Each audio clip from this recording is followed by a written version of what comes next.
هغه تعویذ کې دا خبر لیکلی و یا اللہ میں جانتا نہیں اور یہ مانتا نہیں یہ تیرا بندہ ہے تو جانے اور تیرا کام جانے. حضرت مولانا رشید احمد گنگوی رحمۃ اللہ علیہ وقت راغی ورته وی حضرت رشتہ مې نه کیږي چې کوم هم رشتہ لګم نه کیږي شکر لور نه راکې بلا رشتہ مې ولېږلې او رد شي. حضرت تعویذ را لگا کې چې الله مې دا کار وکړي. نو حضرت گنگوی رحمۃ اللہ فرمایي چې حضرت زه خو دا کار نه کوم د عملیاتو دا زه خو تعویذونو کار نه کوم. نو بهرحال دې کس چې کوم دی نو حضرت ته مجبور کو نو هغې ولې یو تعویذ ولکو ورې کو ورله. بهرحال هغې یو ځای ته رشته ولېږله په خپله خوښه باندې د هغه هغه رشته وشوه. بیا چا ورته وویل چې یاره ستا دا رشته څنګه وشوه؟ ده ورته ما له حضرت صاحب یو تعویذ را کړی دی د هغې په ذریعه باندې الله پاک زموږ دا نکاح وکړه او دا رشته وشوه.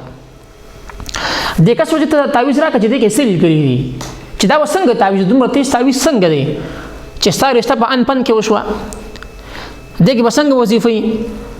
نو چې هغه تعویذ کلو کو هغې کې لیکلي یا الله میں جانتا نہیں اور یہ مانتا نہیں. هغه تعویذ کې دا خبر لیکلي وه یا اللہ میں جانتا نہیں اور یہ مانتا نہیں یہ تیرا بندہ ہے تو جانے اور تیرا کام جانے. خدایا ما ته پته نشته چې دله څه ولیکم ځکه چې زه خو عامل نه یم او دی مني نه زما خبره چې زه عامل زه ورته چې زه عامل نه یم او دی زما دا خبره نه مني.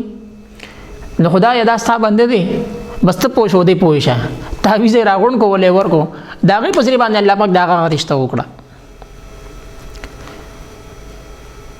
نو دا د روحانیت اثر دی چې حضرت گنگوی رحمه الله هغه کس الله ته پرېښودی چې خدای ته پوه شو دی پوه شه ما له خو څه نه راځي څه ورته ولیکم په دې کې. نو چې الله باندې کار پرېښودو الله هغه کار وکړو. که یو سړی هر څومره په خپله خوښه باندې کار کوي نه کېږي خو چې کله ته الله ته ځان وسپارې خدایه بس چې په څه کې زما خیر یې هغه وکړي الله بس هغه کار کوي.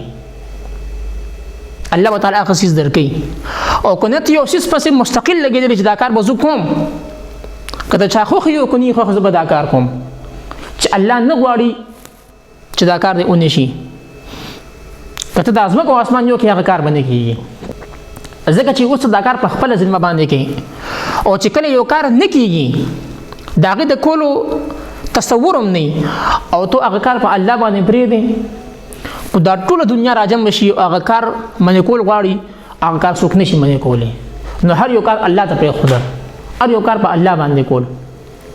ته به سره اسباب اختیار یې دعاګانې به کې منځونه به کې ذکر تلاوت به کې او د الله نه به غواړې الله به انشاءالله هغه کار کوي. نو هر یو کار الله ته سپارل.